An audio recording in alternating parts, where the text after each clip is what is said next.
ഓം ശ്രീ ഗുരുഭ്യോ നമ. അമ്മയുടെ ഒരു സുന്ദരക്കുട്ടപ്പൻ മോൻ, മനോഹരമായ മുടി. മണിക്കൂറുകൾ അവൻ കണ്ണാടിക്ക് മുമ്പിൽ നിൽക്കും, മുടി ചീകി ഒതുക്കും, ഗംഭീരമായി മേക്കപ്പ് ചെയ്യും. ഒരുക്കത്തിൽ പെൺകുട്ടികൾക്ക് വരെ പിന്നോക്കം പോകേണ്ടി വരും ഈ പയ്യന്റെ മുമ്പിൽ.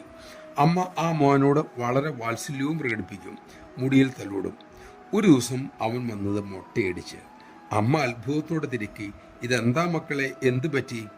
അവൻ ഉത്സാഹത്തോടെ പറഞ്ഞു, അമ്മേ, പരീക്ഷയായി. 1-2 മണിക്കൂർ കണ്ണാടിക്ക് മുമ്പിൽ മുടി ഭംഗിയാക്കുവാൻ എനിക്ക് വേണ്ടി വരുന്നുണ്ട്. ഇപ്പം മുടിയല്ലല്ലോ പ്രധാനം, പഠിത്തമല്ലേ. അതുകൊണ്ട് ഞാൻ തൽക്കാലത്തേക്ക് മുടി അങ്ങോട്ട് ഒഴിവാക്കി. ഇപ്പം ആ സമയം കൂടി പഠിത്തത്തിന് ഉപയോഗിക്കുകയാണ്. മിടുക്കൻ എന്ന് പറഞ്ഞ് അമ്മ അവനെ മുത്തമിട്ടു. പിന്നെ അമ്മ പറഞ്ഞു, അവൻ്റെ വാക്കുകൾ കേട്ട് അമ്മയ്ക്ക് വലിയ സന്തോഷമായി. കാരണം ആ മോന് ലക്ഷ്യബോധമുണ്ടല്ലോ. മേക്കപ്പിനേക്കാൾ വലുത് പഠനമാണെന്ന് മനസ്സിലായല്ലോ.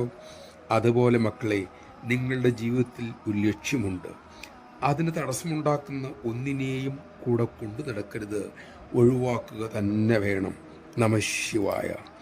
നമ്മുടെ അഹന്ത തന്നെയാണ് നമ്മുടെ ഏറ്റവും വലിയ തടസ്സം, ഉപദ്രവകാരി.